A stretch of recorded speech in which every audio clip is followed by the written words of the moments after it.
చెరపకరా చెడేవు అని మనం ఒక సామెత వినే ఉంటాం. అలాగే చెరపకరా ట్రంప్ చెడేవు అనే సామెత అతను కూడా వర్తిస్తుంది. ఎందుకంటే ట్రంప్ H1B షాక్ ఇచ్చాడు. అమెరికా యూనివర్సిటీలకి ఆ షాక్ ఏదైతే ఉందో అమెరికా యూనివర్సిటీలకే కోట్లల్లో నష్టం తెచ్చిపెట్టింది.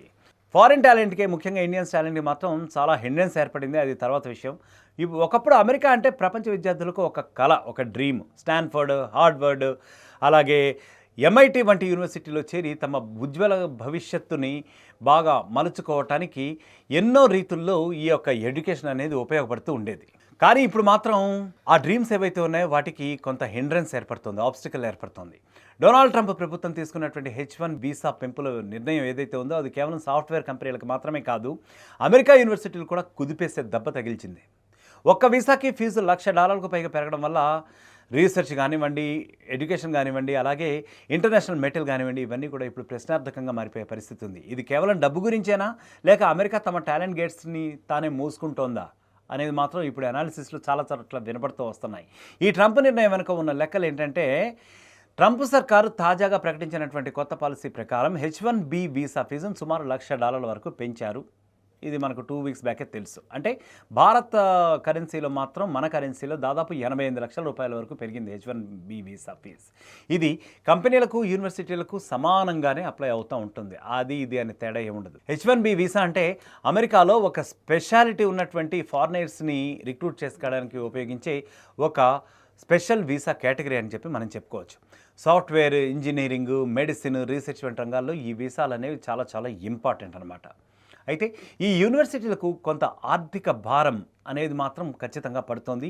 బ్లూంబెర్గ్ అనేటటువంటి ఒక రీసెర్చ్ సంస్థ ఇచ్చినటువంటి నివేదిక ప్రకారం స్టాన్ఫర్డ్ యూనివర్సిటీ ఒక్కటే ప్రస్తుతం 500 మంది విదేశీ సిబ్బందిని H1B వీసాలపై ఉంచేసింది.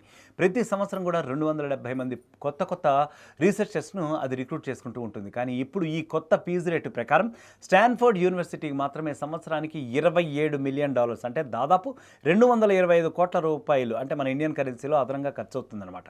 Harvard, Colombia, Michigan, Washington యూనివర్సిటీలకి అయితే ఇది 80 నుంచి 170 కోట్ల రూపాయల వరకు అడిషనల్గా బర్డెన్ పెట్టనుంది. సో ఇప్పటికే అమెరికా ప్రభుత్వం ఈ పరిశోధన నిధులపై కొన్ని కోతలు కూడా విధించింది. ఇప్పుడు ఈ వీసా పెంపుతో ఆర్థిక ఒత్తిడి, అంటే ఫైనాన్షియల్ ప్రెషర్ మరింత యూనివర్సిటీలపై పెరుగుతుంది. యూనివర్సిటీలకు పరిశోధకులను విదేశాల నుంచి తీసుకోవడం అంటే కేవలం టాలెంట్ మాత్రమే కాదు, అది ఖర్చుతో కూడా కూడుకున్న విషయం. అది మరింత పెరిగిపోతుంది. అంటే కొత్త ఫండింగ్ అనేది లేకుంటే చాలా ల్యాబ్స్ మూతపడే అవకాశం ఉంది. ఇది డైరెక్ట్గా అమెరికా సైన్స్, టెక్నాలజీ డెవలప్మెంట్పై కూడా చాలా ఇంపాక్ట్ చూపిస్తుంది. అమెరికా యూనివర్సిటీలను ప్రపంచంలో అగ్రస్థానంలో నిలిపింది అంతర్జాతీయ ప్రతిభలో. ఏ కంట్రీస్ చెప్పండి? ఇండియా, చైనా, కొరియా, యూరోప్ నుంచి వచ్చిన పరిశోధకులు అక్కడ చాలామంది ఉన్నారు. అమెరికా ఆవిష్కరణల వెన్నెముక అని చెప్పి అమెరికా ఇప్పుడు గొప్పలు చెప్పుకుంటూ ఉంటుంది. కానీ ఆ వెనుక ఉంది మనమే.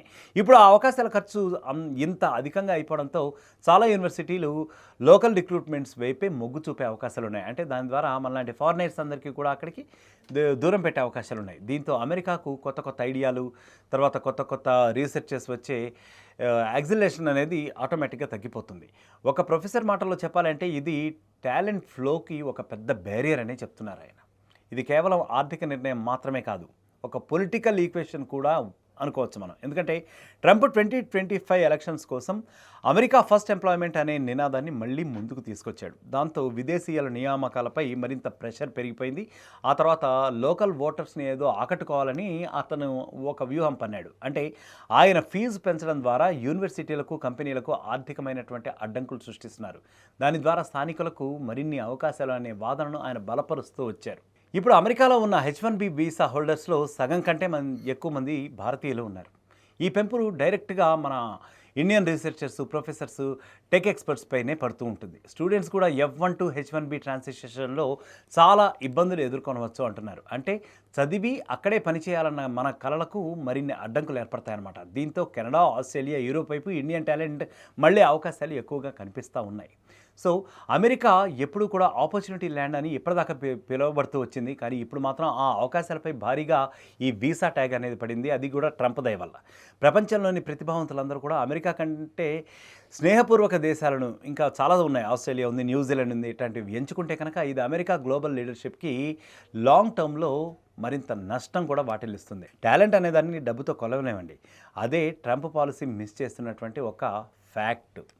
ఒక దేశం డెవలప్ అయ్యేది ఓన్లీ ఆ డోర్స్ క్లోజ్ చేస్తే కాదు, ఒక టాలెంట్కి మనం కనుక డోర్స్ అనేవి ఓపెన్ చేసినప్పుడే ఏదైనా కంట్రీ డెవలప్ అవుతుంది. మరి చూద్దాం తిక్క ట్రంప్ ఏం చేస్తాడు.